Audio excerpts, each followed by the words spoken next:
DSP Ziaul जल्दबाजी में तैयार होकर अपने कमरे से बाहर निकला।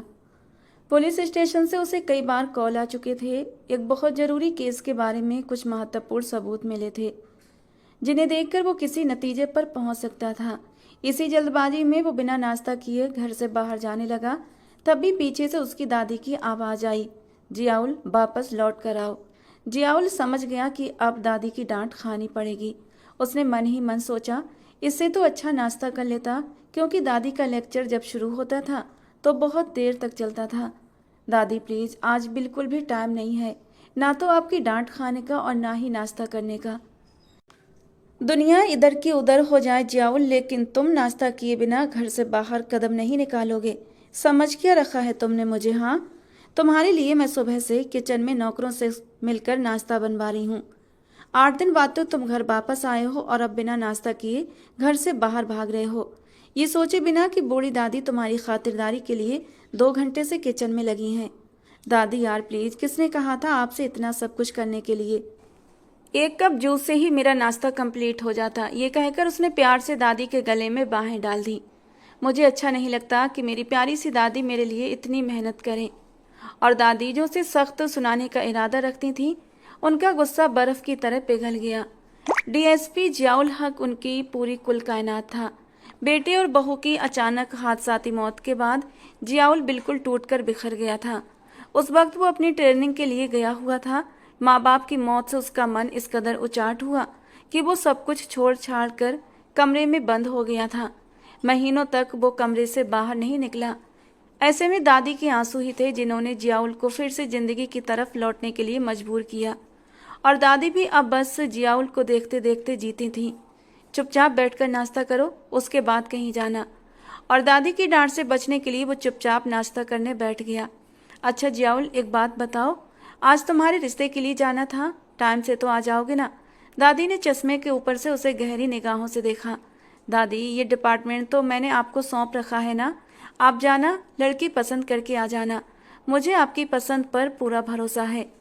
वो जल्दी जल्दी जूस का गिलास खत्म करते हुए बोला, गलत बात है जियाउल, पूरी जिंदगी तुम्हें उस लड़की के साथ बितानी है, मैंने नहीं। मेरा क्या है, आज हूँ कल नहीं रहूंगी। तुमने आज शाम 8 बजे से पहले पहले घर वापस आ जाना है। इतनी अच्छी खूबसूरत लड़की किस्मत वालों को मिलती है, और मैं नहीं चाहती ये रिश्ता हाथों से निकल जाए। मैंने तो पहले ही देखा है उस बच्ची को, इतनी प्यारी है कि मेरा तो दिल आ गया उस पर। कोशिश करूंगा दादी, और अगर ना आ सका तो आप अकेली ही चली जाना। बस तो मेरी शादी को लेकर एक ही बात का ध्यान रखना कि लड़की बहुत ज़्यादा छोटी ना हो, मुझसे 1-2 साल ही छोटी होनी चाहिए, मैच्योर टाइप की लड़की। वो कुर्सी से उठता हुआ बोला और दादी उसे घूर कर रह गईं। आंखों ही आंखों में वार्निंग दी, 8 बजे से पहले घर वापस आ जाना। जबकि वो हंसता हुआ बाहर चला गया। उनका ये खूबसूरत हैंडसम सा पोता किसी भी लड़की का सपना बन सकता था, लेकिन डीएसपी जियाउल किसी लड़की की तरफ आंख उठाकर भी नहीं देखता था। उसकी जिंदगी का पहला उसूल था औरत की इज्जत करना। उसने अपने सारे जज्बात और सारी वफा सिर्फ अपनी जीवन साथी के लिए बचाकर रखे हुए थे। और आज दादी को जो लड़की पसंद आई थी वो बिल्कुल जियाउल की पसंद से मैच खाती थी। पढ़ी लिखी, संस्कारी और मैच्योर भी। उम्र 25 साल थी, यानी जियाउल से सिर्फ 2 साल छोटी। लेकिन किस्मत को क्या मंजूर था ये तो ना दादी जानती थी और ना ही जियाउल। रात को 8 बजे से पहले ही दादी के हुक्म पर वो घर पहुंच गया। दादी के साथ लड़की देखने भी गया था, लेकिन लड़की से उसकी मुलाकात ना हो सकी। उन लोगों ने माफ़ी मांगते हुए कहा कि उसकी तबीयत ठीक नहीं है। दादी ने उसे फोटो दिखाई थी जिसमें 2 लड़कियां एक दूसरे के गले में बाहें डाले खड़ी थीं। जियाउल ने एक नज़र तस्वीर को देखा और फिर दादी से कह दिया, अब आगे के मामले आप खुद ही हैंडल कर लेना। अगर लड़की आपको पसंद है तो ये रिश्ता तय कर दें। भाभी, इतना अच्छा रिश्ता हाथ से निकल गया तो समझो बहुत बड़ा नुकसान होगा, सुरैया बेगम ने अपनी जेठानी आमना बेगम से कहा। आमना बेगम तो सर पकड़े बैठी थी, क्योंकि नूरी ने शादी करने से साफ इनकार कर दिया था। वो आमना बेगम की सहेली सलमा बेगम के बेटे समीर से मोहब्बत करती थी। हालांकि बुराई तो समीर में भी नहीं थी, लेकिन अब जबकि डीएसपी जियाउल का रिश्ता आया था तो वो इस रिश्ते से इनकार नहीं करना चाहती थी। भाभी, आप ऐसा करें, आप हमारी शबनम का रिश्ता डीएसपी से कर दें, बहुत खुश रहेगी हमारी शबनम। सुरैया बेगम ने प्यार से शब्बू का नाम लिया। वैसे भी नूरी से ज़्यादा उन्हें शब्बू से लगाव था और आमना बेगम की आंखें चमक उठीं। सही कह रही हो सुरैया, मैं आज ही लड़के वालों को फ़ोन करके खबर दे देती हूँ। अगर वो राजी हैं तो ये बात बड़ी ही खुशी की बात होगी। और जब उन्होंने दादी जी को फ़ोन करके माफ़ी मांगते हुए अपनी परेशानी उनके सामने रखी तो दादी जी एक गहरी सांस लेकर रह गई थी। उन्हें तो दोनों ही बच्चियां बहुत पसंद थीं और फिर जियाउल बड़ी मुश्किल से शादी के लिए राजी हुआ था। अगर ये रिश्ता नहीं होता तो पता नहीं था कि शादी की तरफ से उसका दिल हट जाता। दादी ने खुशी खुशी आमना बेगम की छोटी बेटी शब्बू का रिश्ता कबूल कर लिया। आमना बेगम तो खुशी के मारे फूली नहीं समा रही थी, लेकिन सबसे मुश्किल काम तो अब उस तूफान को राजी करना था जिसका नाम शबनम उर्फ शब्बू था। मैं ये शादी नहीं करूंगी अम्मी, सुन लीजिए आप लोग, शब्बू ने चिल्लाते हुए कहा। अपनी आवाज़ नीचे कर लो लड़की, तुम्हारे दादाजी ने सुन लिया तो खूब हंगामा होगा। आमना बेगम ने उसे चुप रहने का इशारा किया। ऐसे कैसे नीचे कर लूं? रिश्ता तो नूरी का आया और आपने मुझे पेश कर दिया। माना कि बड़ी ईद से पहले छोटी ईद आती है, लेकिन इसका ये मतलब तो नहीं कि बड़ी बहन के लिए आया रिश्ता छोटी को दे दो। मुझे हरगिज भी शादी नहीं करनी। अम्मी, आप लोग साफ कह दें कि हमारे यहाँ ये रिवाज नहीं है। वो हाथ नचा नचा कर अपना गुस्सा जाहिर कर रही थी। तू मुझसे जूता खाएगी तभी सुकून से बैठेगी।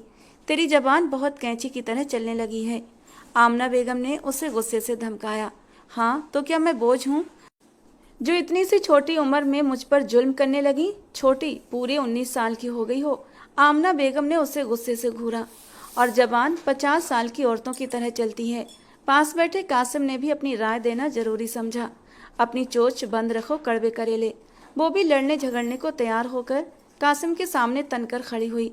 वैसे अम्मी, वो आपके डीएसपी दामाद की उम्र क्या है? कासिम ने चिप्स मुंह में डालते हुए ऊंची आवाज में पूछा। 27 साल का है शायद। क्यों? वो सादगी से बता गई थी। क्या 27 साल का? शब्बू का मुंह तो खुला का खुला रह गया था। वो उंगलियों पर जल्दी जल्दी हिसाब किताब करने लगी। अम्मी, पूरे 8 साल बड़ा है वो मुझसे। मुझे तो अंकल टाइप लगेगा। मम्मी कसम से अब तो मैंने इतने बड़े अंकल से शादी हरगिज भी नहीं करनी। इस बार वो बेबसी से मिन्नतें कर रही थी। शब्बू, मुंह पर थप्पड़ पड़ेंगे अब तुझे। मियाँ बीबी की उम्र में फ़र्क कौन देखता है? और फिर 8 साल का फ़र्क इतना ज़्यादा नहीं होता। होता है अम्मी, बहुत फ़र्क होता है। पूरे 8 साल, जानती हैं ना आप, बहुत होते हैं। और मैं ये फ़र्क देखती हूँ। अपनी तरफ उंगली करते हुए उसने अपनी बात पर जोर दिया। आमना बेगम अफसोस से अपना सर पीट कर रह गईं। मम्मी प्लीज़ मना कर दें, मुझे नहीं करनी। नूरी बड़ी है, पहले नूरी की कर दें। शब्बों ने फिर से विनती की। तुम्हारी और नूरी की एक साथ ही शादी होगी। एक साथ? 2 लड़कियों की शादी एक साथ कैसे हो सकती है? अजीब डीएसपी है। क्या एक साथ 2 लड़कियों को ब्याह कर ले जाएगा? तौबा तौबा अम्मी, अब तो मैं हरगिज भी उससे शादी नहीं करूँगी। जबकि अब आमना बेगम ने उसकी पीठ पर एक जोरदार धपाटा रखा था। अम्मी, मार क्यों रही हैं? आपने ही तो कहा था कि हम दोनों बहनों की शादी एक साथ होगी। तो भला एक साथ कैसे हो सकती है? फिर तो शादी के लिए 2 लड़के चाहिए होते हैं। हाँ तो बेवकूफ़ है ना 2 लड़के। एक तुम्हारे साथ जियाउल और नूरी के साथ समीर। आमना बेगम ने उसके सर पर बम फोड़ा। व्हाट? समीर भाई? वो कहाँ से आ गए बीच में? वो तो शुरू से ही हैं बहन, बीच में तो तुम्हारे होने वाले शौहर जी आए हैं। कासिम ने फिर से बीच में हिस्सा लिया। कासिम, ये कम है दिमाग का दही करने के लिए जो तुम भी शुरू हो गए। इस बार आमना बेगम ने कासिम को अच्छी खासी डांट लगाई। अम्मी, आप प्लीज़ मेरी बात सुन ले। अगर आपने मेरे साथ ज़बरदस्ती करने की कोशिश की तो याद रखना, मैं एंड टाइम पर निकाह से इनकार कर दूंगी। शब्बू ने अपनी तरफ से बहुत बड़ी धमकी दी थी और तभी आमना बेगम से थोड़ा दूर भी हटकर खड़ी हो गई, क्योंकि उसे पता था कि एक धमूका तो कमर पर पड़ चुका है और दूसरा भी जल्दी ही पड़ने वाला है। लेकिन वो भूल गई थी कि आमना बेगम के पैरों में चप्पल भी होती हैं। एक फ्लाइंग चप्पल आई और उसके सर पर लगी। हाय अम्मी, मैं मर गई। ये क्या किया? मार डाला मुझे। वो दर्द से कराह उठी। उस दिन करना इनकार, इसी तरह चप्पलों से तुम्हारी अच्छे से तबीयत साफ करूंगी। वो उसे दांत पीस कर गुस्से से बोली थी। अम्मी, बहुत जालिम हैं आप। देखना, आप पर कत्ल का मुकदमा चलेगा। एक कमसिन मासूम लड़की को मारने के जुर्म में फांसी ना भी हुई तो उम्र कैद तो जरूर होगी। उसके इतने महान विचार सुनकर आमना बेगम के तो दिमाग में आग लग गई थी, लेकिन वहां मौजूद चाची सुरैया की हंसी कंट्रोल न हो सकी। कोई भी आमना बेगम से इस टोन में बात नहीं करता था, लेकिन शब्बू को कोई रोक नहीं सकता था। वो शुरू होती तो फिर कोई उसे रोक ही नहीं पाता था। वो मुंह बनाकर अंदर बैठी अब अपने पापा का इंतजार कर रही थी कि तभी नूरी जल्दबाजी में उसके पास आकर बैठी। शब्बू, मेरी प्यारी बहन, प्लीज शादी से इनकार मत करो ना। क्यों, आपको क्या प्रॉब्लम है? शब्बू ने आई बिरो चढ़ाकर पूछा। प्लीज समझो ना यार। मैंने क्या समझूं, समझाओ ना। वो माथे पर बल डालते हुए बोली। मुझे मुझे ना वो समीर पसंद है। नूरी ने एकदम से शर्माकर अपना चेहरा छुपा लिया, जबकि शब्बू गहरी सांस भरते हुए नाक फुलाकर उसे देखने लगी। मतलब इशारा किया धरा तुम्हारा है। खुद तो अपने प्यार के संग खुशी खुशी विदा हो जाओ, और मुझे क्यों फंसा दिया, वो भी उस 27 साल के अंकल के साथ। शब्बू की फिर से वही रट शुरू हो गई थी। प्लीज यार शब्बू, मेरी बहन, शादी तो करनी है ना तो उसी से कर लो। बहुत अच्छे हैं वो। अगर इतने ही अच्छे हैं तो खुद कर लो। मुझे क्यों बलि का बकरा बना रही हो? बकरा नहीं, बकरी। कासिम फिर से आया और उसकी बात को सही किया। शब्बू ने उसे घूर कर देखा। प्लीज यार बहन, मान जाओ। देखो नूरी, मेरी इन पुलिस वालों से नहीं बनती। इंतहाई रिश्वतखोर होते हैं। पेट की तोंद तो ऐसे बाहर निकली होती है जैसे पता नहीं कितने कैदियों को खाकर आए हों। उसकी बात पर नूरी का मुंह खुला का खुला रह गया। वो ऐसे नहीं है, तुमने उन्हें देखा नहीं है ना? वो तो बहुत हैंडसम है शब्बू। मेरी हैंडसम लोगों से भी नहीं बनती। अब हैंडसम लोगों को साथ लेकर चलूं तो लोग उनकी तारीफें करते हैं, हमें तो कोई पूछेगा भी नहीं। नूरी आपी, आप एड़ी चोटी का जोल लगा लो, ये नहीं सुनने वाली। कासिम ने अफसोस से सर झटका, जबकि नूरी गहरी सांस भरकर रह गई। बेटा, तुम्हें कोई एतराज तो नहीं? दादी जान ने जियाउल से पूछा। किस बात पर एतराज दादी? यही कि उन्होंने बड़ी की बजाय छोटी का रिश्ता देने को कहा। वो थोड़ा उदासी से बोली। तो इसमें इतना उदास होने वाली क्या बात है? मेरे लिए तो आप जिसे भी पसंद करेंगी, मेरे लिए वो बेहतर से बेहतरीन होगा। जियाउल ने मोहब्बत से कहा। पर बेटा, तुमने कहा था ना कि एज में ज़्यादा छोटी ना हो, तो ये लड़की तुमसे लगभग 8 साल छोटी होगी। दादी जान ने अपनी परेशानी की असल वजह बताई। जियाउल भी एक पल को चुप हो गया। दादी जान, आप जो भी फैसला लेंगी मेरे लिए अच्छा ही होगा, वो मुस्कुराकर बोला और फिर पुलिस स्टेशन के लिए निकल गया, जबकि दादी फोन पर आमना बेगम को खबर देने लगी ताकि बाकायदा रस्म पूरी हो सके। आमना बेगम ने तो फौरन घर भर में सबका मुंह मीठा करवा दिया था, जबकि दूर बैठी शब्बू बुरी तरह दांत किचकिचा रही थी।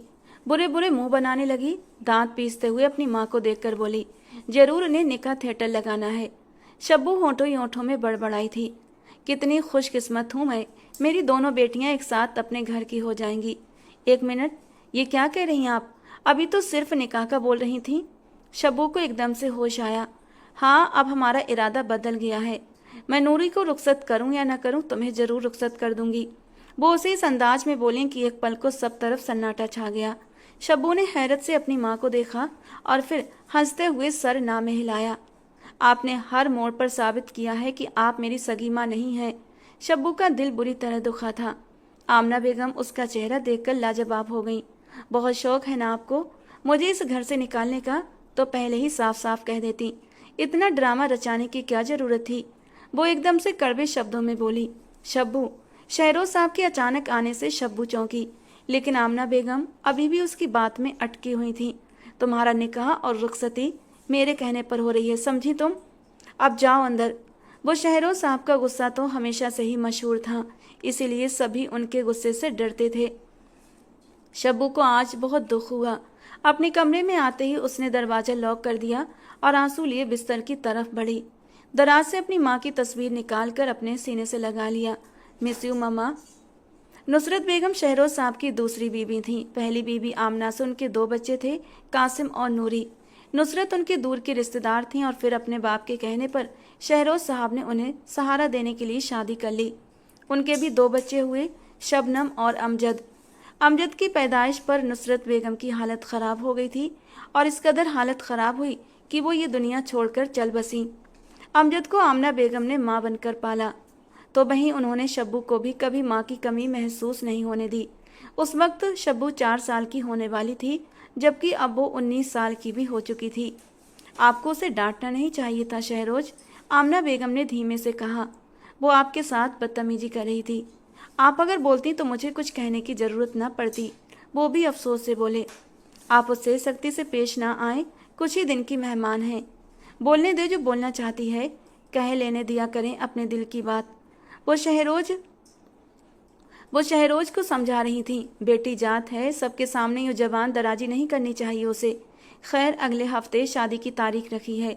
नूरी और शब्बू को एक साथ रुखसत करने का इरादा है। अल्लाह अच्छा वक्त लाए। वो बहुत पक्के इरादे से बोले। इंशाअल्लाह। आमना बेगम ने भी हामी भरी। शब्बू कॉलेज के लिए तैयार हो रही थी कि आमना बेगम ने होंठ भींचते हुए कहा, अगले हफ्ते तुम्हारी शादी है और तुम कॉलेज जा रही हो। अब पढ़ाई को हमेशा के लिए बाय बाय बोल दो। उन्होंने सर झटकते हुए कहा। शब्बू ने उन्हें कोई भी जवाब देना जरूरी नहीं समझा। नाश्ता करते ही उठकर खड़ी हुई। गाड़ी वाला लेने आ चुका था। वो खामोशी से बाहर आ गई। सारे रास्ते वो खामोश रही। कॉलेज पहुंची तो अजीब सी भीड़ लगी हुई थी। क्या हो गया भाई, क्यों इधर इतनी भीड़ लगी है? शब्बू ने आगे बढ़ते हुए पूछा तो सामने एक लड़की जमीन पर पड़ी हुई थी। उसे देखकर शब्बू का दिल धक से रह गया। बेचारी ने शायद बिल्डिंग से कूदकर अपनी जान दे दी। पता नहीं कब से इधर ऐसी ही पड़ी है। किसी ने पीछे से बताया। शब्बू ने ऊपर देखा तो 4 मंजिला इमारत थी। उस लड़की का चेहरा साफ नहीं दिख रहा था। वो मुंह के बल गिरी हुई थी और खून में लथपथ थी। शब्बू किधर हो तुम? सानिया उसके पास भागती आई तो वो होश में आई। ये सब क्या है सानिया? ये लड़की कौन है? शब्बू घबराई हुई थी। शब्बू ये शाजिया है। क्या ये शाजिया है? सानिया की बात पर शब्बू ने तड़प कर जमीन पर पड़ी लड़की को देखा। शाजिया तो उसकी बेस्ट फ्रेंड थी। हाँ शब्बू, सब लोग कह रहे हैं इसने खुदकुशी की है। शब्बू उसकी बात सुनते ही जल्दी से साजिया की तरफ बढ़ी, लेकिन सानिया ने उसे रोक लिया। पुलिस किसी को आगे नहीं जाने दे रही और कोई भी इस मामले में नहीं पड़ रहा। तुम भी पीछे रहो। ऐसे कैसे पीछे रहूं? वो बिल्कुल मेरी सगी बहन की तरह थी। सानिया कैसे छोड़ दूं? मुझे उसे देखना है। शब्बू ने आंसू बहाते हुए कहा। वो जा चुकी है शब्बू, और आगे जाकर अपने लिए मुश्किलें खड़ी मत करो। चलो यहाँ से। सानिया ने उसका हाथ थामकर खींचा, लेकिन वो अपना हाथ छोड़कर शाजिया की तरफ भागी। अभी वो शाजिया की तरफ पहुंची ही थी कि एक पुलिस वाले ने उसे रास्ते में रोक लिया। प्लीज मुझे देखने दो, क्या पता वो जिंदा हो। प्लीज एक बार देख लेने दो। इजाजत नहीं है, पीछे हटो। हवलदार ने गुस्से से कहा। कैसे हटूं? मेरी बहुत प्यारी दोस्त थी, कैसे उसे न देखूं? वो गुस्से से चीखी थी। उसकी आवाज सुनकर इंस्पेक्टर सागर उसकी तरफ मुड़ा। किस बात का शोर हो रहा है? वो थोड़ा गुस्सैल मशहूर था। शब्बू की तरफ आते उसे गहरी निगाहों से देखा। सर जी, ये लड़की कह रही है मरने वाली लड़की इसकी दोस्त है। अच्छा, कितना गहरा रिश्ता है तुम्हारा उसके साथ? इंस्पेक्टर सागर ने उसे सर से पांव तक गौर से देखा। मेरी सबसे अच्छी दोस्त थी, मुझे उसे देखना है प्लीज। शब्बू ने आंसू पोंछते फिर से इजाजत मांगी। ओह, तो मिलना है, देखना चाहती हो? लेकिन वो तो मर गई। अब तो ये पोस्टमार्टम के बाद ही पता चलेगा कि मर गई या मार दी गई है। इंस्पेक्टर ने माथे पर बल डालते हुए कहा। मेरी दोस्त बहुत बहादुर थी। वो जानती थी खुदकुशी हमारे मजहब में हराम है। वो कभी भी हराम मौत को गले नहीं लगाएगी। शब्बू की बात पर इंस्पेक्टर जाते जाते मुड़ा। लाश को पोस्टमार्टम के लिए ले जाया जा रहा था और शब्बू तड़प उठी। उसने आगे बढ़ना चाहा तो इंस्पेक्टर ने उसकी कलाई दबोच ली। शब्बू ने देखकर एक सर झटका था। हाथ छोड़िए मेरा, क्यों टच किया मुझे? इंस्पेक्टर की बात पर वो उस पर चढ़ दौड़ी। आराम से लड़की, भूलो मत तुम एक पुलिस ऑफिसर से बात कर रही हो। अभी ले जाकर थाने में बंद कर दूंगा। वो भी गुस्से से बोला। क्यों? तुम्हारे बाप का राज है जो बंद करोगे? शब्बू अपनी पुरानी टोन में वापस आ चुकी थी। तुम्हारी हिम्मत कैसे हुई मेरे बाप तक पहुंचने की, यू बिच? उस इंस्पेक्टर ने गाली दी और गुस्से में शब्बू का हाथ इंस्पेक्टर पर उठा था। चटाक की आवाज आई और सब एक तरफ खामोश हो गए। हैरत से सब शब्बू को देखने लगे।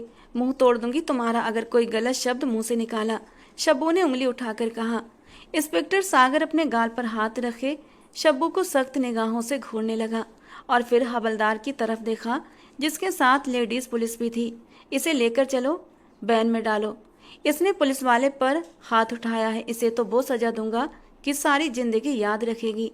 सागर का चेहरा गुस्से से लाल हो चुका था। छोड़ो छोड़ो मुझे। शब्बू ने खुद को छुड़ाना चाहा, लेकिन न कोई उसकी मदद को आगे बढ़ा, न किसी ने उसकी पुकार सुनी। जबकि सानिया तो अपना सर पीट कर रह गई थी। उसने इस मामले में शब्बू को घुसने से मना किया था, लेकिन उसकी जज्बाती आदत। पुलिस शब्बू को पकड़कर बैन में डाल चुकी थी। वो चिल्ला रही थी, लेकिन किसी ने उसकी कोई मदद न की। सानिया बेबसी से देखती रही। या अल्लाह, शब्बू की हिफाजत करना। सानिया बेबस होकर बस दुआ कर सकी। छोड़िए मुझे, क्यों लाए हैं यहाँ पर, वो चिल्ला रही थी। पुलिस स्टेशन आते ही शब्बू का दिल कांप उठा। अगर उसके घर में किसी को पता चल गया कि वो पुलिस स्टेशन में है तो उसके पापा तो जान से मार डालेंगे। दिल ही दिल में वो घबरा गई। बहुत शौक है ना तुझे पुलिस वाले पर हाथ उठाने का? अब तेरे नाम की FIR दर्ज होगी, सीधा जेल जाएगी, जेल। सागर ने दांत पीसते हुए कहा। गलती आपकी है, आपको किसी लड़की को छूने से पहले इजाजत लेनी चाहिए, और ऊपर से गाली भी निकाली। माफी मांग लेते तो मैं थप्पड़ ना मारती। वो भी तनकर खड़ी हुई। माफी, और वो भी तुमसे? My foot. तुम्हारी तो हालत ऐसी करूंगा कि अगली बार किसी पुलिस वाले पर हाथ उठाने से पहले 100 बार सोचोगी। सागर के गुस्सैल शब्दों पर अब की बार शब्बू बहुत ज्यादा घबरा गई थी। अब आप पर्सनल हो रहे हैं इंस्पेक्टर साहब। वो हाथ तो मेरा बस अचानक से ही उठ गया था। मेरे दोस्त की अचानक डेथ हो गई और आपने मुझे उसे देखने भी नहीं दिया, तो बस मुझे गुस्सा आ गया था ना। शब्बू ने अब थोड़ा नरमी से बात को संभालने की कोशिश की। तुम्हारे गुस्से की तो ऐसी की तैसी, तुम्हें तो अब सजा होगी। ओए शिंदे, काट इसकी FIR। पुलिस वाले पर हाथ उठाने के जुर्म में इसे कम से कम कितनी सजा होगी?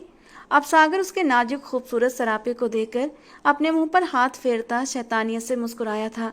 सरकार, पूरे 5 साल। हवलदार भी उसे गहरी नजरों से देखते हुए बोला। वो भी उसके साथ मिला हुआ था और उसी की जबान बोल रहा था। जब उन लोगों की बात सुनकर शब्बू तो बुरी तरह कांप उठी थी। खबरदार, खबरदार, जो मेरे खिलाफ झूठी FIR काटी तो मुंह तोड़ दूंगी तुम लोगों का। शब्बू ने उंगली उठाकर उन दोनों को वार्न किया था। सागर गुस्से से अपनी जगह से उठता, शब्बू की कलाई फिर से पकड़ता उसे जेल में ले जाकर जोर से धक्का दे चुका था। वो नीचे जमीन पर जाकर गिरी। हथेलियों पर रगड़ लगने की वजह से बहुत दर्द हुआ। तुझे क्या लगता है ये तेरे बाप का घर है जहां तू चिल्लाएगी और अपना एटीट्यूड दिखाएगी तो हम सब सहन कर लेंगे? तुम जैसी बिगड़ी औलादों के लिए इंस्पेक्टर सागर बना है। अब देखता हूँ कैसे बाहर निकलती है तू। शब्बू को बालों से पकड़कर उठाता उसके चेहरे की तरफ झुकता हुआ वो गुस्से से दबा दबा बोला था। तुम गलत कर रहे हो, तुम्हें इसका हिसाब देना होगा। शब्बू भी उस पर सख्त गुस्सा कर रही थी। तुम जैसे 2 नंबर के पुलिस ऑफिसर 1 नंबर के घटिया इंसान होते हो। अब सागर का हाथ उठा था जो शब्बू के नाजुक चेहरे पर 5 उंगलियों के निशान छोड़ गया। थप्पड़ इतना तेज था कि शब्बू को लगा पूरी दुनिया हिल गई है। उसका दिमाग एकदम झंझना उठा था। अभी तो ये शुरुआत है, आगे आगे देखो क्या होता है तुम्हारे साथ। तुम्हारे वजूद के एक एक हिस्से को तकलीफ न दी तो मेरा नाम भी इंस्पेक्टर सागर नहीं। सागर ने उसे गुस्से से पीछे धकेला तो वो लड़खड़ाती हुई दूर जाकर गिरी थी। अम्मी, बेध्यानी में उसके मुंह से ये शब्द निकले थे। उसके मुंह में खून का स्वाद घुलता महसूस हुआ, चक्कर आ रहे थे। इंस्पेक्टर सागर ने उसे नफरत से देखा, खड़ा हुआ और एक तरफ थूकता हुआ बाहर निकल गया। मेरे आने तक किसी भी तरह की इसकी जमानत कबूल नहीं होगी, समझे तुम? हवलदार को वार्न करता वो बाहर निकल गया। उसके निकलने की कुछ ही देर बाद DSP जियाउल हक पुलिस स्टेशन पहुंचा। आज की रिपोर्ट्स लेने लगा। लड़की की खुदकशी का केस भी उसके सामने लाया गया। वो माथे पर बल डाले सुनने लगा। यानी पोस्टमार्टम आने तक वेट करना होगा इस केस के बारे में, जियाउल ने गहरा हुंकारा भरते हुए कहा। खैर, इसके सब करीबी रिश्तेदारों का पता करो। इसके माँ बाप, भाई बहन, दोस्त, सबकी लिस्ट मुझे चाहिए।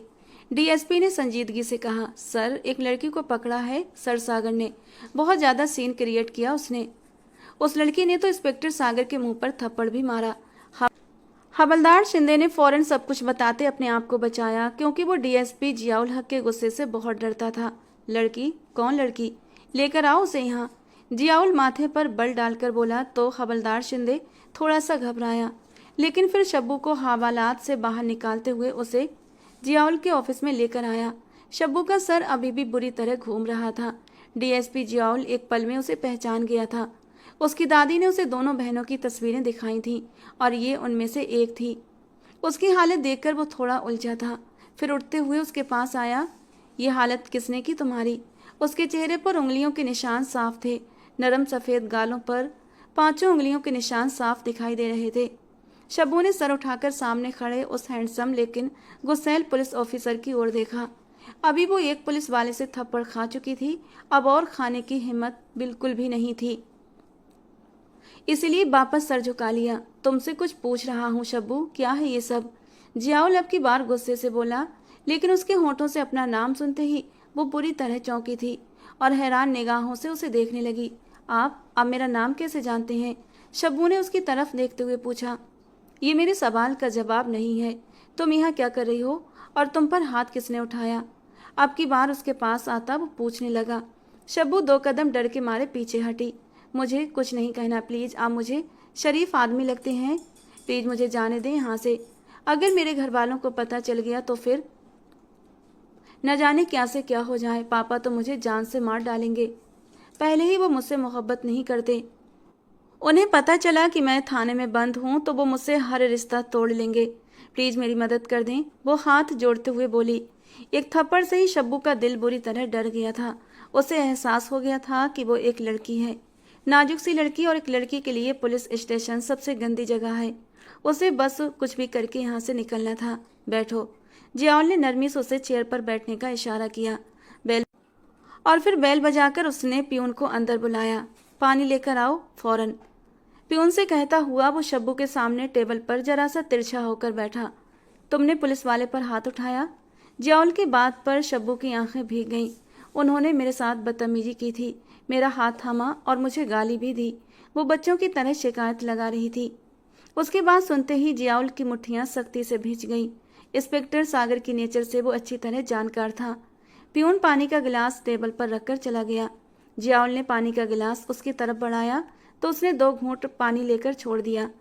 तुम्हारे चेहरे पर थप्पड़ किसने मारा? वो बार बार उसके नरम मुलायम सूजे हुए गाल को देख रहा था।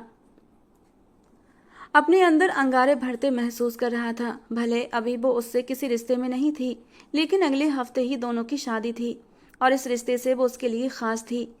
वही इंस्पेक्टर ने शब्बू से पुलिस ऑफिसर का नरम अंदाज महसूस करते अब जरा सा खुलकर बोलना शुरू हो चुकी थी। उसने मुझे जोर से धक्का दिया, मेरे बाल खींचे, ये देखिए मेरी हथेलियां भी छिल गई हैं। वो अपने हाथ उसके सामने फैला गई जिस पर खरोंचें थीं। शिंदे। जियाउल ने हवलदार को आवाज दी तो वो फौरन भागता हुआ अंदर आया। इंस्पेक्टर सागर कहाँ है? वो गुस्से से पूछने लगा। जी सर, वो तो हॉस्पिटल गए हैं। आज वो जो लड़की की डेथ हुई है ना, इसी सिलसिले में बुलवाओ उसे अभी इसी वक्त। जियाउल गुस्सा बर्दाश्त करते हुए बोला तो वो फौरन सर हिलाता बाहर निकल गया।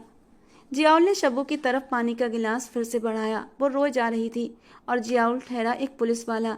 उसे लड़कियों को चुप करवाने का आइडिया बिल्कुल नहीं था। वो सुबकते हुए जियाउल को देखने लगी। पुलिस ऑफिसर्स का काम तो लोगों की जानो माल की हिफाजत करना होता है, ना फिर उन पर हाथ उठाना। फिर उन्होंने क्यों मेरे साथ बदतमीजी की? वो आंखों में आंसू लिए जियाउल से पूछ रही थी। अब तुम उसकी फिक्र मत करो, मैं उससे बात कर लूँगा। आप मुझे ये बताएं, आपको इंस्पेक्टर सागर ने क्यों यहाँ पर बंद किया? वो अपनी सीट पर बैठता अब उसे आराम से पूछने लगा। तो वो जिस लड़की की खुदकुशी हुई है ना, वो मेरी बेस्ट फ्रेंड है और मैं उसी के पास उसे देखने जा रही थी, लेकिन उस इंस्पेक्टर ने मुझे पीछे कर दिया और फिर मेरा हाथ भी पकड़ लिया। बस गुस्से में मेरा हाथ उठ गया और वो मुझे यहाँ लेकर आ गया। मेरे घर वालों को पता चला तो वो मुझे जान से मार देंगे और इस इंस्पेक्टर को भी। आप प्लीज मुझे जाने दें, मेरे घर वाले इंतजार कर रहे होंगे। शब्बू ने उसे सारी बात बताते हुए आखिर में खड़े होते हुए विनती के अंदाज में कहा था। चलिए मैं आपको खुद छोड़ दूंगा, फिक्र ना करें, अभी बैठिए आराम से। जियाउल ने उसे वापस कुर्सी पर बैठने का इशारा किया। आप जानते हैं मेरे घर वालों को अगर पता चला मैं थाने में होकर आई हूँ तो मेरे घर वालों की क्या इज्जत रह जाएगी। हमारे यहाँ लड़कियाँ थाने से मिल जाएं तो हमारे खानदान की नाक कट जाएगी और फिर 1 हफ्ते बाद मेरी शादी भी है। और अगर ये बात मेरे ससुराल वालों को पता लग गई तो मेरा तो बना बनाया रिश्ता ही टूट जाएगा। शब्बू ने जितनी मासूमियत से ये कहानी बैठे बैठाए बनाई थी, जियाउल सिर्फ उसे देखता रह गया। अच्छा, तो अगले हफ्ते आपकी शादी है? जियाउल ने उसे दिलचस्पी से देखते हुए पूछा। जी, और आपको पता है वो भी पुलिस ऑफिसर हैं। अगर उनको पता चला मैं यहाँ पर हूँ तो आप सबकी छुट्टी हो जाएगी, क्योंकि वो बहुत बड़े वाले ऑफिसर हैं। साथ ही जल्दी से कहते हुए शब्बू ने पैंतरा बदला। उसको अपने होने वाले शौहर की धमकी भी दे दी। जियाउल के चेहरे पर एक मुस्कान सज गई। अभी तो आप कह रही थीं कि उन्हें पता चला तो आपका रिश्ता टूट सकता है, और अब आप कह रही हैं कि अगर आपके हस्बैंड को पता चला, जो कि पुलिस ऑफिसर हैं और वो भी बहुत बड़े वाले, तो वो हम सबकी छुट्टी कर देगा। ये कैसी 2 तरह की बातें हैं? जियाउल ठोड़ी के नीचे हाथ रखकर उसे गहरी निगाहों से देखते हुए पूछ रहा था। ये लड़की धीरे धीरे उसको अपनी तरफ आकर्षित करती हुई महसूस हुई। हाँ तो होते हैं ना ससुराल में भी कान भरने वाले। आप प्लीज मुझे जाने दें, मेरी आपसे हाथ जोड़कर विनती है। शब्बू ने फिर से रिक्वेस्ट की। चलो ठीक है, मैं आपको छोड़ देता हूँ। आप मुझे अपने होने वाले शौहर का नाम तो बताएं, ताकि हमें भी तो पता चले कि आप सच कह रही हैं या झूठ। कोई नाम तो होगा ना, 1 मिनट मुझे याद तो करने दे। क्या बताया था अम्मी ने? शब्बू ने दिमाग पर जोर डालते हुए सोचा। आपको अपने होने वाले शौहर का नाम तक नहीं पता? नहीं नहीं, पता था, मैं बस भूल गई हूँ, शब्बू ने मुंह बनाते हुए कहा। अच्छा चलो ठीक है, मेरे साथ चलो, मैं आपके घर छोड़ देता हूँ आपको। वो अपनी जगह से उठा था कि उसी वक्त उसके मोबाइल पर कॉल आने लगी। वो एक्सक्यूज करता ऑफिस से बाहर निकल गया, जबकि शब्बू फिर से वापस उसी चेयर पर बैठ गई। या अल्लाह, मैं किधर आकर फंस गई हूँ। अगर पापा को या फिर अम्मी को पता लगा, और अगर दादाजी को तो पता लगा, तो मेरी जान ही निकाल लेनी है उन लोगों ने। हमारे खानदान की मैं पहली लड़की होंगी जो पुलिस स्टेशन की सैर करके निकलूंगी। हाय मेरी किस्मत, अल्लाह जी प्लीज मुझे यहाँ से निकालिए। अपने मुंह को हाथ लगाते हुए शब्बू बुरी तरह तड़प उठी। मुंह तोड़कर रख दिया उस बदतमीज ने मेरा। अपनी दोस्त शाजिया को याद करते वो फिर से रो पड़ी, जो न जाने कैसे मर गई थी। पर अब वो इस मामले में नहीं पड़ने वाली थी, क्योंकि उसे पुलिस स्टेशन के चक्कर नहीं लगाने थे। अपने मुंह को दबाते हुए वो सर झुका गई। मेरे हाथ लगे ना तो मुंह तोड़ दूंगी मैं उसका भी। अब खुद से ही शब्बू बड़बड़ाते हुए बातें कर रही थी और फिर चेयर के साथ पीछे की ओर टिक गई। कुछ ही वक्त गुजरा कि इंस्पेक्टर सागर अंदर दाखिल हुआ। तुम यहाँ क्या कर रही हो? शब्बू एकदम घबराकर उठकर खड़ी हुई। तुमसे कुछ पूछ रहा हूँ। वो गुस्से से आगे बढ़ा कि तभी दरवाजा खोलकर जियाउल अंदर दाखिल हुआ। इंस्पेक्टर सागर, आप किस तरह किसी लड़की को बिना किसी वजह के पकड़कर जेल में बंद कर सकते हैं? मुझे बताइए जरा। जियाउल बिना किसी रहम के बोलता आगे बढ़ा था। इंस्पेक्टर सागर अलर्ट होकर खड़ा हुआ। कुछ पूछा है मैंने, वो बताइए। सर, इसने मुझ पर हाथ उठाया था। इंस्पेक्टर सागर ने अब सीरियस होते हुए कहा। अच्छा, इसने हाथ क्यों उठाया? ऐसा क्या कर दिया आपने कि इसने हाथ उठाने की नौबत आई थी? वो एकदम कड़क शब्दों में बोला कि इंस्पेक्टर सागर चौंक गया। सर, मैं वहां इन्वेस्टिगेशन कर रहा था और ये लड़की बीच में आकर मुझ पर हाथ उठाने लगी। इंस्पेक्टर सागर, पहले आप मुझे बताइए, आपने इस लड़की पर हाथ क्यों उठाया? जियाउल उसके सामने आता ठंडे शब्दों में घूर रहा था। इंस्पेक्टर सागर एकदम से घबराया। हाथ उठाया था या नहीं? जियाउल ने दोबारा पूछा। सर, पहले इसने। वो फिर कुछ बोलने लगा। तुमने हाथ उठाया या नहीं? अब जियाउल की आवाज़ इतनी ऊंची थी कि शब्बू भी डर के मारे सहम चुकी थी। यस कहकर उसने नजर झुकाकर कहा था, जबकि डीएसपी जियाउल का हाथ उठा और इंस्पेक्टर सागर अपनी जगह से पूरी तरह हिल गया। थप्पड़ इतना तेज था कि सागर के मुंह से खून निकलने लगा। सागर ने हैरान नजरों से डीएसपी जियाउल को देखा, जिसकी आंखों में गुस्से के मारे लाली उतर आई थी। आइंदा किसी भी लड़की पर हाथ उठाने से पहले इस थप्पड़ को याद कर लेना, क्योंकि मेरी नज़र में वो मर्द नहीं जो औरत पर हाथ उठाता है। डीएसपी जियाउल के सख्त शब्दों पर इंस्पेक्टर सागर ने होंठ भींचते हुए उसे देखा। ये पहली और आखिरी वार्निंग है, इसके बाद सीधा सस्पेंड करूंगा। अब जाओ यहाँ से। इतनी बेइज्जती पर इंस्पेक्टर सागर का खून खौल उठा था, लेकिन वो डीएसपी जियाउल के आगे कुछ बोल न सका। सागर के जाने के बाद जियाउल शब्बू की तरफ बढ़ा तो वो फिर से सहम कर 2 कदम पीछे हटी। डोंट वरी, आइए मेरे साथ, मैं आपको आपके घर तक छोड़ दूं। नहीं, पापा डांटेंगे, अम्मी भी गुस्सा करेंगी। वो बिना पलक झपकते तेजी से बोली। आपको अकेले भेजने का रिस्क नहीं ले सकता और मेरा दिल ये गवारा नहीं करेगा कि आपको किसी और के साथ भेजूं। और मेरा यकीन करें, आपके घर वाले बिल्कुल भी नाराज नहीं होंगे। मेरी गारंटी है, मैं सब कुछ हैंडल कर लूंगा। Trust me. डीएसपी जियाउल ने पहली बार किसी लड़की से इस कदर लंबी बात की थी, और जिस अंदाज में बात की थी, शब्बू को उसके साथ जाते ही बनी। गाड़ी में वो सारा रास्ता खामोश रही। डीएसपी जियाउल ने एक नज़र उस पर डाली। दादी तो बता रही थी बहुत बातूनी है ये लड़की, लेकिन इसके मुंह में तो जबान ही नहीं। जियाउल उसे देखते हुए हल्के से मुस्कुरा दिया और उसकी मुस्कुराहट को शब्बू ने फौरन देख लिया। आप हंस क्यों रहे हैं? इधर मेरी जान निकली हुई है और आप हंस रहे हैं। क्या सोच रहे हैं आप? शब्बू ने बुरा सा मुंह बनाकर पूछा। आप बेकार में ही टेंशन ले रही हैं। आपके घर वालों को मैं संभाल लूंगा, आप बस अपने ससुराल वालों की टेंशन लें, जहां बहुत कान भरे जाते हैं। जियाउल ने अपनी मुस्कुराहट रोकते हुए कहा। आप मुझे टोंट मार रहे हैं? वो उसे देखते हुए बुरा मान गई। बिल्कुल नहीं, घर आ गया है, नीचे उतरिए। वो खुद भी नीचे उतरते शब्बू से बोला तो वो हैरत से कभी घर को तो कभी उसे देख रही थी। उसे कैसे पता चला कि मैं यहाँ रहती हूँ? देखो पुलिस ऑफिसर, तुम अब जाओ यहाँ से। अगर किसी ने तुम्हें इस तरह यूनिफॉर्म में यहाँ देख लिया तो मुझसे 100 सवाल करेंगे और फिर मेरी शादी। कुछ नहीं होगा आपकी शादी को, बस अपना चेहरा ढक लें क्योंकि निशान साफ नजर आ रहा है। जियाउल के कहने पर उसने अपने गाल पर हाथ रखते ही फौरन अपना गाल छुपाया। डोंट वरी, आइए अंदर चलते हैं।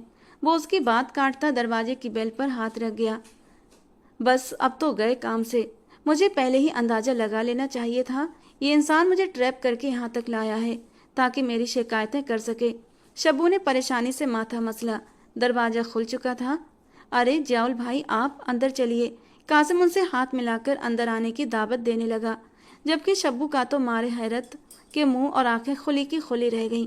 चलिए अंदर चलिए। जियाउल शब्बू को भी आईब्रो के इशारे से अंदर चलने के लिए कह रहा था। अरे शब्बू, आप भी इनके साथ आई हैं? क्या शॉकिंग सरप्राइज है यार। अंदर आओ, आप ही अपना ही घर समझो। क्या हुआ अगर आप एक ही हफ्ते की मेहमान हैं? 1 हफ्ते के बाद चली जाएंगी। आखिर जिंदगी के पूरे 19 साल आपने यहीं गुजारे हैं। हमारी छाती पर मूंग दलते हुए कासिम ने उसका मजाक उड़ाया। मुंह बंद करो अपना चिलगोजे, वो दांत चबाकर बोली, जबकि कासिम मुस्कुराता हुआ अंदर सबको जियाउल के आने की खबर देने चला गया। आप यहाँ पहले भी आ चुके हैं? शब्बू ने हैरत से पूछा। हाँ, सिर्फ एक बार। जियाउल सुकून से कहता उसके करीब आता उसे मुस्कुराती नजरों से देखने लगा, जबकि शब्बू की नजरों में अभी भी शक था। अरे जियाउल बेटा, आप आए हैं। आमना बेगम ने जियाउल के सर पर हाथ फेरा। अब तो शब्बू को लगा वो बेहोश हो जाएगी। अरे शब्बू, तुम भी आ गई, अच्छा हुआ बेटा। जल्दी से खाने पीने का बंदोबस्त करो, वो खुशी से बोली। अरे नहीं आंटी, मैं अब चलूंगा, बस शब्बू को छोड़ने आया था। उसने शब्बू की तरफ इशारा करते हुए मुस्कुराहट रोकने की कोशिश की। शब्बू को वो हैरान हुई थी। बस इनके कॉलेज में एक केस के सिलसिले में गया था तो ये वापसी पर पैदल चल रही थी। बस इनको लिफ्ट दे दी। कितना बड़ा झूठा है ये इंसान, शब्बू ने अपने मन में सोचा। लेकिन ये सब इसे इतना प्रोटोकॉल क्यों दे रहे हैं? शब्बू दिल ही दिल में सोचती हुई उलझ रही थी। चलो ये तो अच्छा हुआ। शब्बू बेटा, जाओ पानी लेकर आओ, जियाउल के लिए, उन्होंने शब्बू से कहा। तो शब्बू के 14 तबक रोशन हुए। वो जियाउल मतलब डीएसपी जियाउल था। उसे अब धीरे धीरे सब कुछ समझ आता चला गया। नाम भी याद आ गया जो कितनी बार घर में दोहराया गया था और उसने कभी ध्यान नहीं दिया था। जियाउल हक, जिससे रिश्ता उसकी बड़ी बहन के लिए आया था और अब उसके साथ तय कर दिया गया था। अम्मी, आपकी कॉल है, कासिम ने आमना बेगम से कहा तो वो अंदर की तरफ बढ़ गई।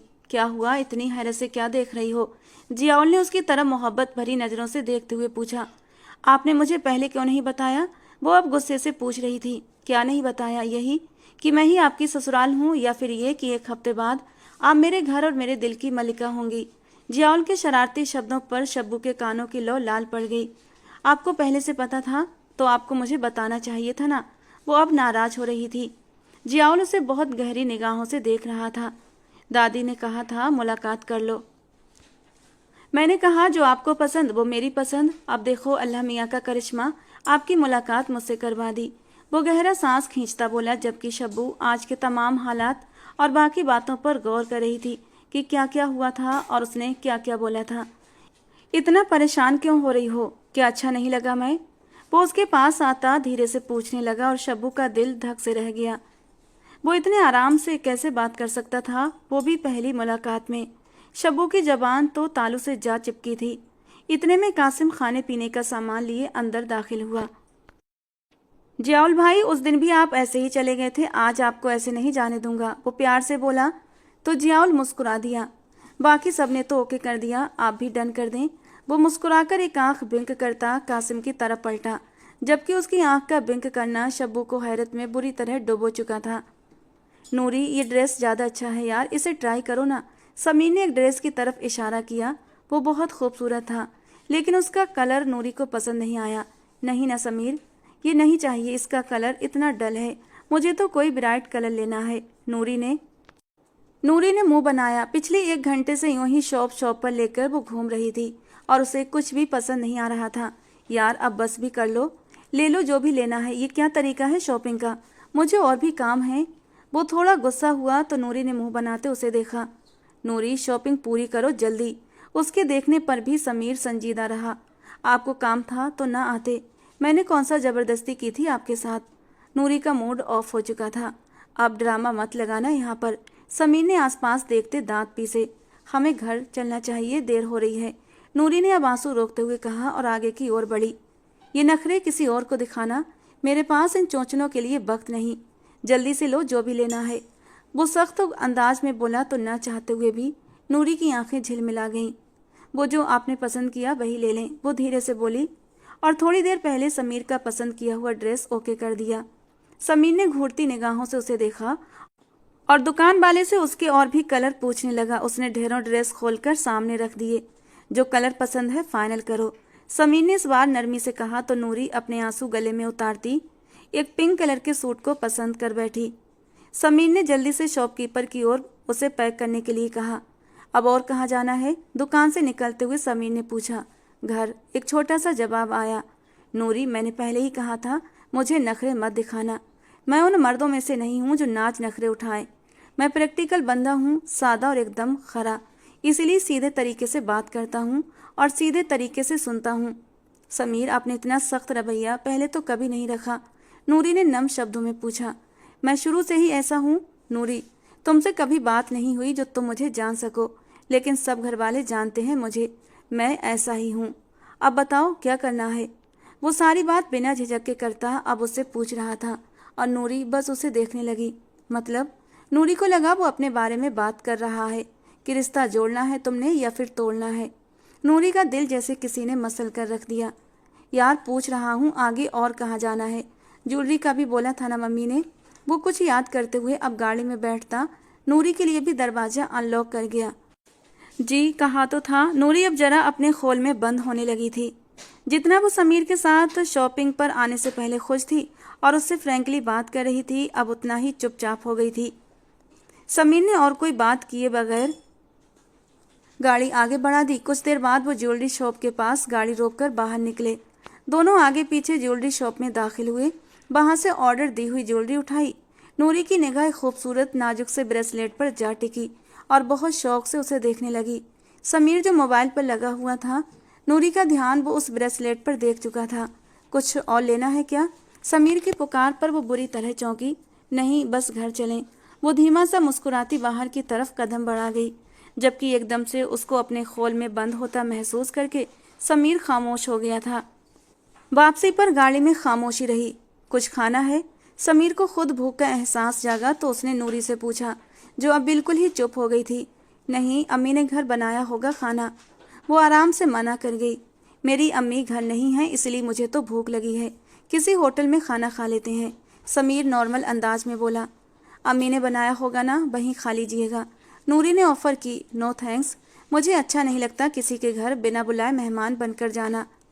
वो एक होटल की पार्किंग में गाड़ी रोकते उसे उतरने का बोलकर खुद भी नीचे उतरा और फिर होटल के अंदर दाखिल हो गया। बहुत बड़ा होटल था। एक पल को तो नूरी भी देखती रह गई। मेन्यू कार्ड पर देखते नूरी को समझ न आया वो क्या ऑर्डर करे। वो तो समीर को पसंद करती थी और उसने अपनी अम्मी से समीर के लिए पसंद जाहिर की थी। जिस पर उन्होंने समीर की माँ से इस बारे में पूछा तो उन्होंने खुले दिल से नूरी को अपनी बहू बनाने की हामी भर ली और नूरी का आया हुआ रिश्ता शब्बू के लिए ट्रांसफ़र कर दिया गया। पर नूरी ये नहीं जानती थी कि समीर तो एक इम्पॉसिबल इंसान है और एक बहुत बड़ी जंग जीतने के बराबर। इस इंसान को झेलना बहुत बड़ी बात थी। क्या ऑर्डर करना है? वो पूछ रहा था। जो आप चाहें। नूरी ने सब उस पर छोड़ दिया था। वो उसे 2 शब्दों में बात समझा गया था और वो इतनी कम अकल नहीं थी कि मर्द की बात को समझ न सके, और वो भी उस मर्द की बात को जो उसकी पसंद है। समीर ने उसकी बात सुनते खुद ही ऑर्डर कर दिया। कुछ ही देर बाद खाना सर्व हुआ। समीर ने तो खूब पेट भरकर खाया था, जबकि नूरी ने बस नाम के लिए खाया।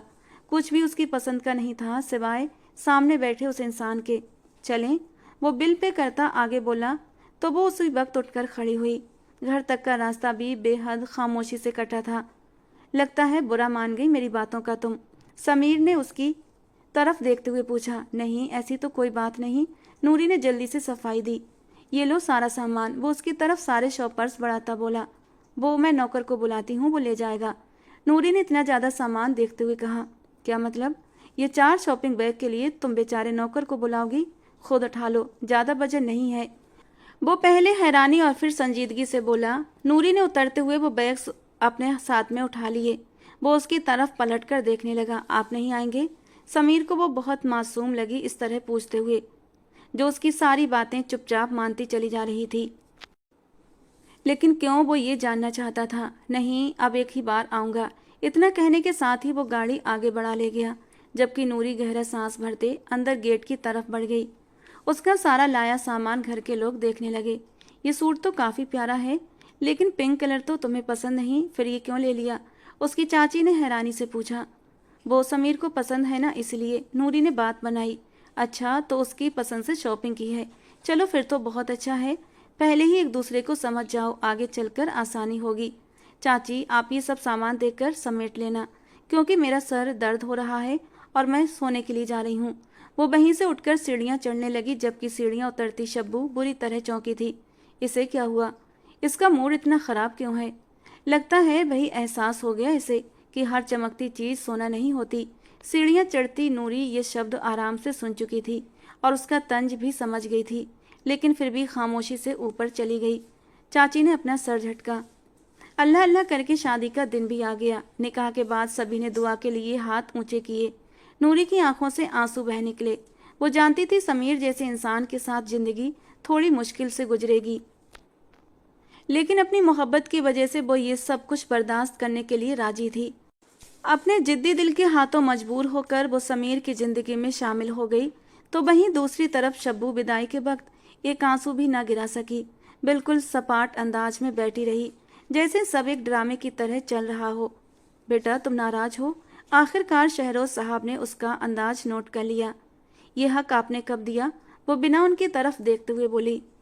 बेटा, अगर मेरी किसी बात से तुम्हें तकलीफ पहुंची है तो मैं तुमसे माफ़ी मांगने को तैयार हूँ, लेकिन इस तरह से नाराज होकर रुखसत मत हो, वरना मेरे दिल पर सारी जिंदगी एक बोझ रहेगा। वो नम शब्दों में शब्बू से कह रहे थे, जबकि शब्बू अभी भी उनकी तरफ नहीं देख रही थी। उसका दिल जैसे पत्थर हो गया था। शब्बू, मेरी बच्ची, मेरी तरफ देखो। वो रोते हुए उसका चेहरा अपनी ओर करने लगे। पापा, आपने जो करना था कर लिया। अब पता नहीं ये बागी दिल कब राजी होगा भी या नहीं, नहीं जानती। वो इस बार नॉर्मल अंदाज में बेबसी से बोली। शहरोज साहब जैसे चुप से हो गए। रुखसती की रस्में होते ही आमना बेगम और शहरोज सब एक दूसरे के पास बैठे दुखी हो रहे थे। बेटियों को एक साथ विदा करने के बाद वो दोनों उनकी यादों में खोए हुए थे। अल्लाह का शुक्र अदा करो शहरोज, कितने अच्छे से हो गया सब कुछ कि दोनों बेटियों के फर्ज से एक बार में ही फ्री हो गए। अब कासिम के लिए भी लड़की ढूंढो और उसके फर्ज से भी फ्री करो। दादाजी ने शहरोज साहब के चेहरे की ओर देखते हुए कहा। जी इंशाअल्लाह। शहरोज जी ने सर हाँ में हिलाया। और ये अमजद के लिए क्या सोचा? मैं तो कहती हूँ उसे बोर्डिंग में डाल दें। 10वीं के पेपर देने के बाद वैसे भी बच्चे जल्दी बिगड़ते हैं, जिंदगी सबर जाएगी उसकी। आमना बेगम ने अपना मशवरा दिया। मेरा ख्याल है बहू, ये सोच तुम्हें कासिम की दफा आनी चाहिए थी। दादाजी ने संजीदगी से कहा तो शहरोज साहब चौंक उठे, जबकि आमना बेगम का मुंह खुला का खुला रह गया था और वो होंठ भींच कर रह गई। पापा, आमना अमजद के भले के लिए बोल रही है। मुझे अच्छे से पता है किसका किस में भला है, और अमजद के लिए मैंने सोच लिया है। मैं उसे अमरॉड भेजूंगा हाई स्टडीज़ के लिए। वो मजबूत अंदाज में बोले। माफ़ कीजिएगा पापा जी, ये सोच आपको कासिम की दफ़ा याद नहीं आई? अब की बार आमना बेगम भी जवाब देने से बाज नहीं आई थीं। उन्हें लाजवाब करते हुए वो उठकर खड़ी हुई। हाँ, नहीं आई, क्योंकि उसकी सगी माँ जिंदा है। दादाजी की बात पर आमना बेगम के कदमों में जंजीर पड़ गई। आप जानते हैं, मैं चाहे जितना भी मर्जी कर लूँ शब्बू और अमजद के लिए, लेकिन हमेशा सौतेली माँ ही रहूँगी। वो दुखी हुई। सगा सौतेला कुछ नहीं होता बहू, बस इंसान के रवैये ये बता देते हैं कि कौन आपकी कितनी परवाह करता है। इसी घर में रहता हूँ मैं और सब कुछ अच्छे से जानता हूँ। अपने बेटे कासिम की फिक्र करो, अमजद के लिए मैं खुद ही बहुत हूँ। वो अपनी चादर झाड़ते हुए वहाँ से उठकर चले गए। देखा आपने, आज पापा जी ने मुझे कितनी बातें सुनाई, इतना कुछ सहा मैंने आपकी दूसरी शादी करवाई, अपनी सौतन को बर्दाश्त किया, उसके बच्चों को अपनाया, उनकी परवरिश की, और आज ये सिला मिला मुझे। वो रो रही थी। आमना, तुमने ये सब सिला पाने के लिए किया था या नेकी की थी? वो धीरे से बोले। क्या बात कर रहे हो शहरोज? जाहिर सी बात है नेकी की है, तो फिर आज तुम्हारी वो नेकी खराब हो गई आमना, क्योंकि तुमने अपनी ये नेकी एक ऐसे थैले में जमा की जिसमें छेद थे। उनकी इतनी गहरी बात सुनते आमना का रंग पल भर में सफ़ेद हुआ। वो जा चुके थे उन्हें आईना दिखाकर। नूरी दुल्हन बनी समीर की सेज सजाए बैठी थी और अपनी उंगलियां मरोड़ रही थी। समीर कमरे में दाखिल हुआ तो उसके अंदाज बिल्कुल रिवायती दूल्हों की तरह नहीं लग रहे थे। कमरे को देखकर वो थोड़ा अच्छा फील कर रही थी। लाल गुलाबों की सेज और उनकी भीनी भीनी खुशबू उसे अच्छी लग रही थी। अब क्या यूं ही बैठी रहोगी सारी रात इतने भारी भरकम कपड़ों में? वो थोड़ा सा तंजिया अंदाज में बोला तो नूरी फौरन अपनी जगह से उठी और बजनी लहंगे को मुश्किल से थामे ड्रेसिंग रूम की तरफ बढ़ी, जबकि समीर लापरवाही से बाथरूम की तरफ बढ़ गया। सब जेवर उतार कर रखते हुए नूरी की आंखों से आंसू आए थे। उसका बागी दिल उसे बहुत जलील और रुस्वा करने वाला था, ये बात वो अच्छी तरह जान चुकी थी। ड्रेस चेंज करके वो बाहर आई तो कमरे में घुप अंधेरा था। वो अंदाजा लगाती बिस्तर की तरफ बढ़ने लगी। समीर, समीर, उसने उसे पुकारा। क्या मसला है यार तुम्हारे पास? समीर के जवाब में बेचारगी से थी। नहीं, कुछ नहीं। वो आंसुओं का गोला हलक में अटकती हुई महसूस कर रही थी। वहीं एक तरफ टिक गई। क्या मुझसे कहीं कोई बड़ी गलती तो नहीं हो गई? कहीं समीर किसी और से? ये सोचते हुए नूरी का दिल बुरी तरह बेचैन हुआ। उसने नूरी के लिए कोई भी तारीफ भरा शब्द नहीं बोला था, बल्कि एक बार भी नूरी की तरफ नजर उठाकर नहीं देखा था। उसके आंसू तेजी से बहने लगे। समीर जो थकान से चूर सोने की कोशिश कर रहा था, उसके रोने की आवाज पर साइड लैंप ऑन करता उसे देखा और उठकर बैठा। क्यों रो रही हो? कौन मर गया है? वो एकदम गुस्से से चिढ़कर बोला। उसके सर में बहुत तेज दर्द था और नूरी के आंसू उसे गुस्सा दिला रहे थे। आप मुझसे नफरत करते हैं? वो डरते डरते पूछ रही थी। किसने कहा? वो दांत पीसता हुआ बोला। आपके रवैये ने, वो हिचकी भरते हुए बोली थी। यार, मैंने पहले भी तुमसे कहा था मुझसे इन चोचलों की उम्मीद मत करना। मुझे ये सब नहीं आता। और रही बात नफरत की, तो मुझे अगर तुमसे नफरत होती तो मैं तुमसे शादी न करता। वो टका सा जवाब देता अपनी आंखों पर बाजू रख गया। आपकी तबीयत ठीक है क्या? नूरी को उसकी तबीयत कुछ खराब लगी थी। हाँ ठीक हूँ, बस सोना चाहता हूँ। सर दर्द है बहुत ज़्यादा। प्लीज़ तुम भी लेट जाओ, और हाँ, बिना आंसू बहाए। वो माथे पर बल डाले बोला तो नूरी उसके साथ लेटते उसकी तरफ देखने लगी, जो अब लैंप ऑफ कर रहा था। मैं आपका सर दबा दूं? नूरी धीरे से बोली। तुम्हें कोई मसला तो नहीं होगा? वो सवाल कर गया। नहीं, बिल्कुल नहीं। नूरी उसके करीब होते बैठी और उसके माथे पर अपने नरम मुलायम हाथ रख गई। उसका माथा गर्म था। नूरी के ठंडे हाथों से जैसे उसके बदन में सुकून उतरा था। उसकी तनी हुई मांसपेशियां ढीली पड़ी। वो उस पर कुछ पढ़ पढ़कर दम कर रही थी और उसका सर भी दबा रही थी। जब उसके नरम गुदाज हाथों के स्पर्श से समीर के दिल में एक अजीब सी गुदगुदी हुई। वो भी दिन भर की थकी हुई थी। उसका सर दबाते दबाते वहीं बेड से टिककर सो चुकी थी। वो उसके चेहरे को गौर से देखने लगा। वो बहुत नाजुक सी, खूबसूरत सी थी। अचानक ही समीर ने एक उंगली से उसके नरम होठों को छू लिया था।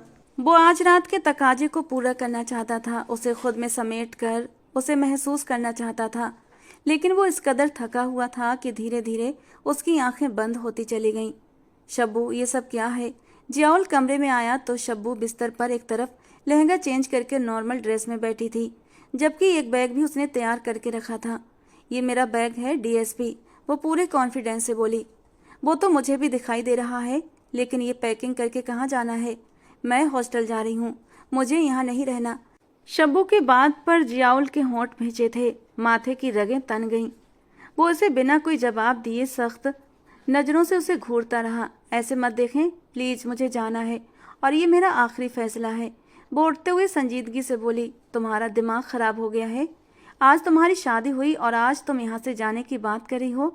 जी हाँ, क्योंकि मैं तो ये शादी ही नहीं करना चाहती थी, शब्बू ने साफ कहा, जबकि जियाउल के अंदर कुछ टूट गया था। अगर नहीं करनी थी शादी तो इनकार कर देती। वो बुरी तरह अपसेट हुआ था। यही तो मसला है, इनकार नहीं कर सकती थी। सौतेली माँ ने जो परवरिश की उसका बदला उतारना था। एक एहसान किया था, वो चुकाया था। शब्बू ने दुखी दिल से कहा। सौतेली माँ? जियाउल उलझा। छोड़िए, आप नहीं समझेंगे। प्लीज़ मुझे हॉस्टल छोड़ आएं। हॉस्टल? मेरी बीवी होकर तुम हॉस्टल में रहोगी? इम्पॉसिबल। शब्बू, बेहतर होगा चुपचाप अपना ये सामान वापस रखो और सीधी तरह खुद को मेरे हवाले करो। शादी की पहली रात है। कितने अरमान सजाकर मैं कमरे में दाखिल हुआ था, लेकिन दुल्हन तो कुछ और ही प्लानिंग करके बैठी है। उसकी बात सुनकर शब्बू ने उसे गुस्से से घूरा। आप ना थोड़ा दूर रहे मुझसे। मैं जितना पोलाइट दिखती हूँ ना, उतनी हूँ नहीं। शब्बू ने मुंह टेढ़ा करके कहा। पोलाइट इंसान से मेरी बनती भी नहीं। मुझे तो बोल्ड अंदाज ज़्यादा भाता है। जियाउल ने अपनी शेरवानी उतारते एक तरफ रख दी, आंख बिंक की और उसकी तरफ कदम बढ़ाते हुए वो उससे डरा गया। साथ ही साथ अपनी शर्ट के ऊपरी 2 बटन भी खोल चुका था। पास क्यों आ रहे हैं, दूर रहें। वो डरी सहमी पीछे हटी।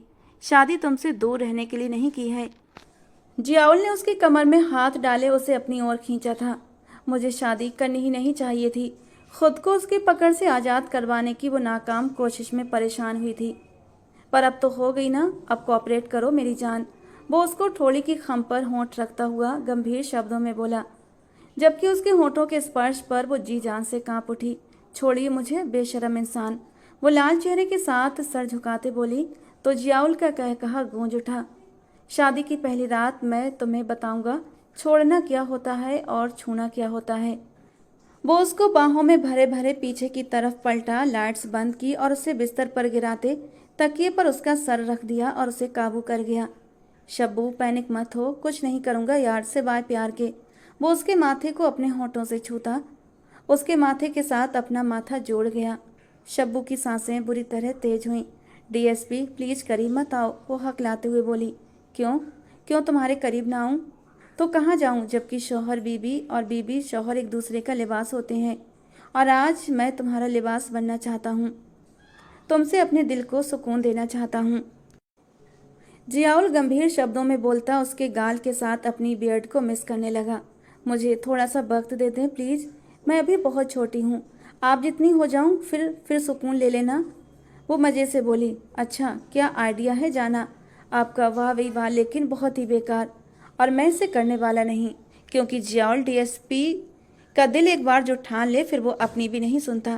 कहने के साथ ही उसने उसके लबों पर झुकते उसके लबों का स्वाद चखना शुरू कर दिया, और उसकी इस हरकत पर शब्बू का दिल पसलियां तोड़कर बाहर आने को बेताब हुआ था। वो जितना उससे दूर जाने का सोच रही थी, जियाउल ने उसे वैसे ही अपने दिल के बेहद बेहद करीब कर लिया था, अपना और उसका रिश्ता आगे बढ़ा लिया। उसके होठों को आज़ाद करता अब उसके चेहरे को खुमार भरी नज़रों से ताकने लगा। अब तो छोड़े मुझे, अब क्या क्या करेंगे। वो उसके चेहरे के भाव पड़ते बुरी तरह घबराई थी। अभी तो शुरुआत की है मेरी जान, अभी तो बहुत कुछ करना बाकी है। वो एक हाथ उसके नरम धड़कन पर रखकर धीरे से उसे दबा गया था, जबकि शब्बू का दिल उछलकर उसके हलक में आया था जियाउल की इस बेबाक शरारत पर। गंदे बेशरम इंसान, छोड़ो मुझे, दूर हटो। शर्म नहीं आती ऐसी हरकतें करते हुए? नहीं आती, किसी भी शौहर को नहीं आती। ये कहते ही वो एक झटके में उसकी शर्ट के बटन खोल गया था, जबकि उसकी इतनी बेबाकी पर उसका चेहरा शर्म से लाल हुआ था। डीएसपी ये तो कुछ ज़्यादा ही हो रहा है, मुझे बहुत शर्म आ रही है, मैं नहीं सह पा रही, प्लीज़ दूर हो जाओ मुझसे। वो बुरी तरह हड़बड़ाते हुए बोली थी। अपनी आंखें बंद कर लो और बस मुझे महसूस करो। वो अपने हाथों की उंगलियों से उसकी पलकों को नीचे गिरा गया था और फिर धीरे से अपने होंठ उसकी नाक से टकराते हुए उसके लबों पर ले आया। लबों से नीचे आते हुए वो उसकी गर्दन की ओर आया था और गर्दन से नीचे नरम धड़कनों पर आकर रुक गया। अब तो शब्बू की सांसें बुरी तरह तेज हुई थीं। उसके गोल उभार गहरी गहरी सांसें लेने की वजह से ऊपर नीचे हो रहे थे और जियाउल बुरी तरह मदहोश होते उसे खुद में समेट गया था। शब्बू जो पहले पहल बुरी तरह डर रही थी, अब जियाउल ने अपने हाथों और नरम होठों का स्पर्श उसके वजूद पर बिखेरा तो वो खुद भी बुरी तरह मदहोश हुई थी। उसकी मदहोश सिसकियां और गहरी सांसें देखता जियाउल के होठों पर भी एक मुस्कान आई थी।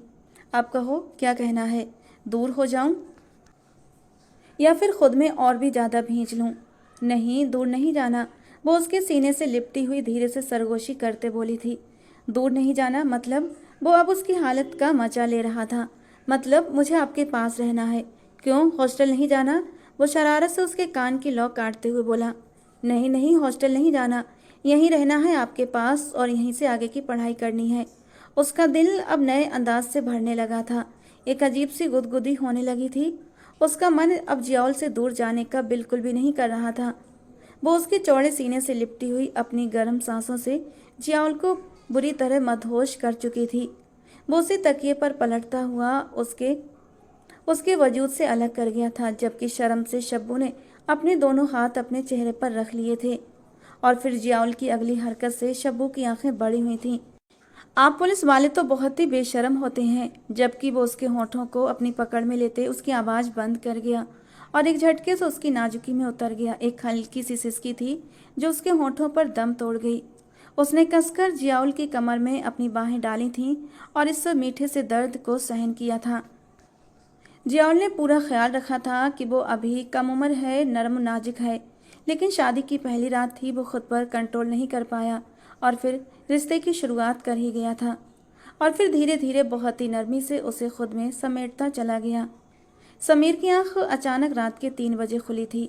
नूरी को अपने पास बैठा देख उसके चेहरे पर एक हल्की सी मुस्कान आई थी।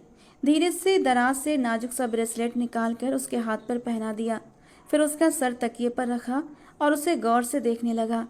वो सोई सोई सी समीर के दिल के तार छेड़ने लगी।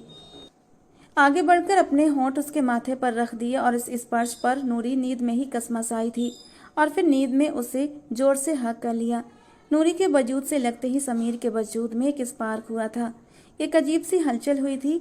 अगले ही पल उसने नूरी के नरम होठों को अपने होठों में लेते हुए उसकी सांसों को कैद कर लिया। नूरी अचानक आफत पर बुरी तरह बौखलाई, लेकिन समीर की पकड़ से खुद को बचा ना पाई। वो जिस कदर प्यार से उसके होठों पर बरस रहा था, नूरी के अंदर थोड़ा सा सुकून हुआ था और उसने अपने आप को समीर के हवाले कर दिया। हालांकि 2 आंसू उसकी आंखों से टूटकर गिरे थे। ये तो हर मर्द की ज़रूरत होती है। अपनी ज़रूरत पूरी होते ही वो फिर से उसका रवैया बदल जाएगा। लेकिन समीर जिस कदर प्यार से उसे छू रहा था, नूरी को हैरत होने लगी। उसे हैरान होते देख समीर हल्के से मुस्कुरा दिया। इस तरह हैरान होकर क्या देख रही हो? इंसान हूँ, कोई दरिंदा नहीं जो तुम्हें तकलीफ पहुँचाऊँगा। फूलों से भी ज़्यादा नाजुक हो और फूलों को कैसे हिफाजत से रखा जाता है मुझे अच्छे से आता है। वो प्यार से उसकी नरम धड़कनों पर झुकते हुए बोला था। एक हल्का सा खुशी का एहसास था जो नूरी के मन में जागा था। वो पूरी शिद्दत से समीर के साथ इन खूबसूरत पलों में डूब चुकी थी। सुबह के 5 बज चुके थे। दूर कहीं से अजान की आवाज़ें आने लगी थीं। नूरी समीर के चौड़े सीने पर सर रखे निढाल लेटी थी। अचानक उसकी नज़र अपनी कलाई पर पहने उस ब्रेसलेट पर पड़ी थी जो उसने उसी ज्वेलरी शॉप पर देखा था। बहुत ज़्यादा महंगा होने की वजह से उसने उसे सिर्फ देखकर ही छोड़ दिया था। उसमें डायमंड लगे हुए थे और वो लेने का सोच भी नहीं सकती थी। लेकिन अब वो उसी ब्रेसलेट को अपनी कलाई पर देखकर उसने चौंक कर अपना सर ऊपर उठाया था। समीर उसकी नज़रों का मतलब समझ गया था। नूरी, कभी मेरी मोहब्बत पर शक मत करना। वादा करता हूँ तुमसे, कभी तुम्हारी मोहब्बत में दगा नहीं करूँगा। लेकिन बस जब बचपन में पापा चल बसे तो वक्त की मार ने मुझे समय से पहले मैच्योर बना दिया। बहुत मेहनत की थी ये सब कुछ इकट्ठा करने में। उस वक्त तो मेरे रिश्तेदारों ने भी हमारा साथ छोड़ दिया था। तब मैंने अकेले दम पर कुछ कर दिखाने की ठानी थी। सुबह स्कूल जाता, दोपहर से रात तक काम करता था। मैंने लोगों के जूते तक साफ किए हैं और फिर मेरी मेहनत रंग लाई। एक छोटे से बिजनेस से आज मैं बहुत कुछ अचीव कर चुका हूँ। बस मेरे अंदर मैच्योरिटी ज़्यादा है। नाच नखरे शौक कैसे उठाए जाते हैं मुझे नहीं पता, तो बस कभी कभी गुस्सा कर दिया करूँ तो बुरा मत मानना। वो उसके माथे पर होंठ रखता हुआ बोला था। और नूरी को और क्या चाहिए था? हर किसी के प्यार करने का अंदाज अलग होता है। समीर के प्यार करने का अंदाज भी अलग था। वो अपनी कलाई में पड़े ब्रेसलेट को देखते हुए सोच रही थी, जो सिर्फ उसकी नज़रों से ही समझ गया था कि वो क्या चाहती है। उसने बड़े ही सुकून से अपना सर उसके सीने से टिका दिया था। उसे पूरा यकीन था कि आगे आने वाली ज़िंदगी उसकी खुशियों से भरी हुई थी। तो दोस्तों, आज की हमारी ये कहानी आपको कैसी लगी कमेंट बॉक्स में ज़रूर बताना। पसंद आई हो तो प्लीज़ एक लाइक करना, एक प्यारा सा कमेंट ज़रूर करना। रोज़ एक नई और रोमांटिक कहानी के लिए हमारे चैनल के साथ जुड़े रहना। मिलते हैं दोस्तों अगली किसी नई और रोमांटिक कहानी के साथ।